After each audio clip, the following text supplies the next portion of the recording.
The end of the Oak Street இந்த படம் உங்களுக்கு ஒரு பெரிய சர்ப்ரைஸாக தான் இருக்கும். நீங்கள் தூங்கி எந்திரிச்சிட்டு காலையில் மொட்டை மாடியில் போய் நின்று பார்க்குறப்ப உங்கள் தெரு ஃபுல்லாக டைனோசர்ஸே ஓடி விளையாண்டுட்டு இருக்குன்னு வச்சுக்கோங்க. எப்படி இருக்கும் உங்களுக்கு? ஆனால் அந்த வானத்தை பார்த்தாலும் காக்கா கழுகுக்கு பதிலாக இந்த டைனோசர் பறவைகளே பறந்துட்டு இருந்ததுன்னா சோழி முடிஞ்சுது. எப்படியோ ஒன்று நம்ம உயிரோட தப்பிக்கணும், அதுவும் குடும்பத்தை காப்பாற்றிடணும். உடனே ஒடியாந்து உங்கள் ஃபேமிலியை சேவ் பண்ணுறதுக்கான வேலையை பார்ப்பீங்க. இதுதான் இந்த படத்தினுடைய கதை. ஹேனா ஹேத்வே, இவான் இவங்க 2 பேரும் ஹஸ்பண்ட் ஒய்ஃப். இவங்களுக்கு ஒரு பையன் ஒன்று பொண்ணு ஒன்று.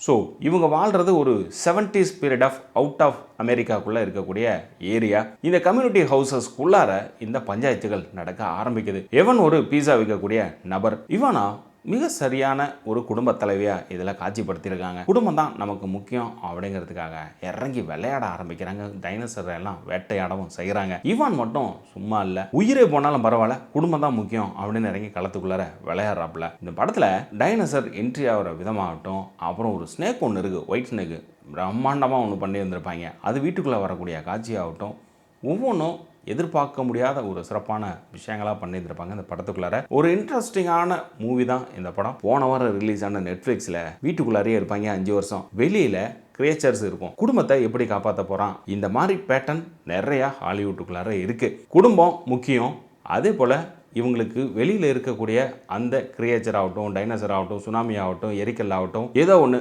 அதுக்கிட்ட இருந்து எப்படி தப்பிக்க போகிறாங்க, குடும்பத்தை காப்பாற்ற போகிறாங்க, இல்லை இதில் யார் உயிரை விட்டு குடும்பத்தை காப்பாற்ற போகிறாங்க. இதுதான் ஓவராலாக கோர் பாயிண்ட்டே. இந்த படம் டைனோசர்ஸ் கிட்ட இருந்து எப்படி காப்பாற்றுறாங்க குடும்பத்தை அப்படின்னு. இதுக்கு முன்னாடி நம்ம டைனோசர் மூவியெல்லாம் பார்த்துருப்போம். ஜுராசிக் பார்க் ஆகட்டும், அது சம்மந்தமாக ரிலேட்டடாக வந்தக்கூடிய சீரியஸ் ஆகட்டும், எல்லாமே வாண்டடாக மக்கள் அது இருக்கக்கூடிய இடத்துக்குள்ளே போய் மாட்டிக்கிட்டு தப்பிச்சு வெளியில் வருது.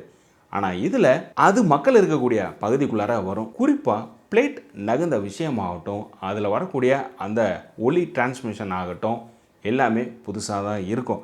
ஏதோ ஒன்று கதைக்குள்ளார ட்விஸ்ட்டு வேணும் இல்லை, ஒரு இன்ட்ரெஸ்டிங் வேணும் இல்லை அப்படின்னு டேரக்டர் அதை சிறப்பாகவே பண்ணியிருந்திருக்காரு. 80s இயர்லியில் வரக்கூடிய இந்த திரைக்கதையில் அப்போ பயன்படுத்திய அந்த காஸ்டியூமு, வீடு, செட்டு, அப்புறம் அந்த தெருக்குள்ளார பசங்க சைக்கிள் ஓட்டுறது, அவனுங்க அந்த பசங்களுக்குள்ளே இருக்கக்கூடிய அந்த சின்ன சின்ன காதல் ஃபைட்டுகள் அப்படின்ட்டு படம் ஓப்பனிங்கில் ஒரு கம்யூனிட்டி பீப்புள்ஸை பற்றி அழகாக காட்டிட்டு அடுத்த விடிஞ்சா அப்படின்னு அதிர்ச்சிக்குள்ளார இறக்கி விடுவாங்க.